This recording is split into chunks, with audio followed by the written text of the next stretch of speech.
Hi, I'm Carmen DeGiovane, and welcome to HRS 5100, Introduction to Assistive Technology. Welcome to Module 6, Computer Access, or as it's also known, Accessibility for Mainstream Information and Communication Technologies. Why the longer name? Why not just computer access? Well, because it used to be we only talked about computers, but now we talk about computers, smartphones, and tablets, and many other devices if we start going into the Internet of Things. And so that means we need to broaden our discussion around information and communication technologies. But before I go any deeper into ICT, I'd like to talk for a second about modules 4 and 5. User inputs and control interfaces. We've now gone through that. That is the core of what we're going to talk about in terms of technology moving forward. For every technology or every device we talk about moving forward, we're going to talk about what is a user input and what is a control interface. At the end of the overview for Module 5, I put in some videos that I thought you might be interested in. The first one was Carolyn with Tekla. So looking at what is she using for a user input and what is she using for a control interface. She's really good at using her smartphone and using her power wheelchair. So I think it's a great example. And then there's Sadie, who demonstrates how to use some of the accessibility features in an Apple product. And then finally Sam Schmidt, who controls an automobile, specifically a Chevy Corvette, which I thought was pretty cool. And he does that by using his head. So his user input is his head and head movement. And he also has a byte switch that controls the speed. So he's using his mouth as the user input and the byte switch as the control interface. He's using his head to steer, so that's the user input. And then the cameras and the reflective markers on his head are the control interface. So I think those are three great examples.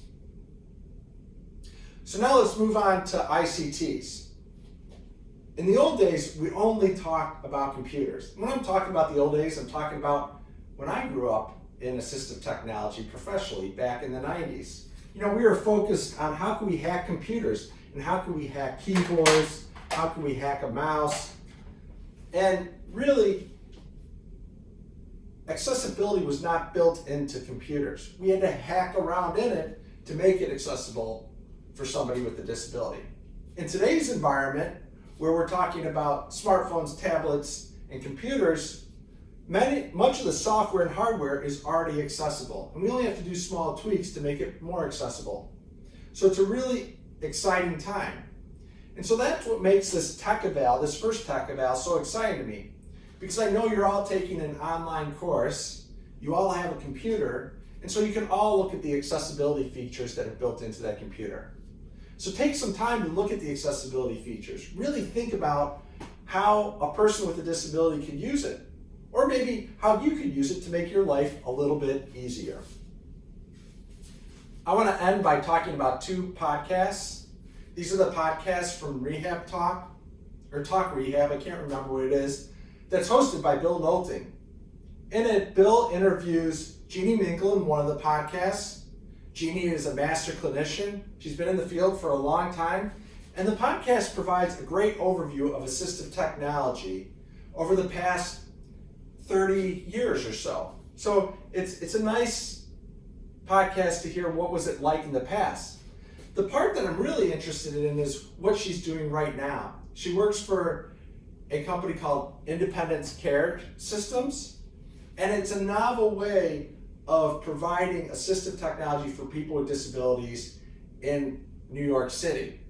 The part that's novel is the funding mechanism. It's a little bit different than your traditional fee-for-service or fee-for-equipment type of model that we often see, and it's not based on a medical model, it's more based on a community model. So I think you'll really enjoy it.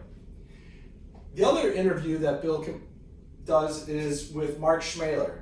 Mark Schmaler is clinical faculty at the University of Pittsburgh.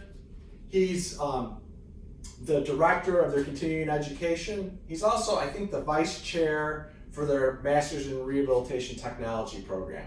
So he's definitely in the education side. He recently received a grant from NIDLR, it's a funny acronym, and the NIDLR program on disability and rehabilitation research programs.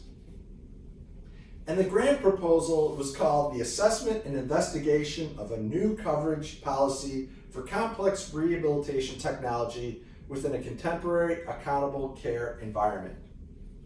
It's a project that he's leading and that we're helping him with, as well as the University of Michigan.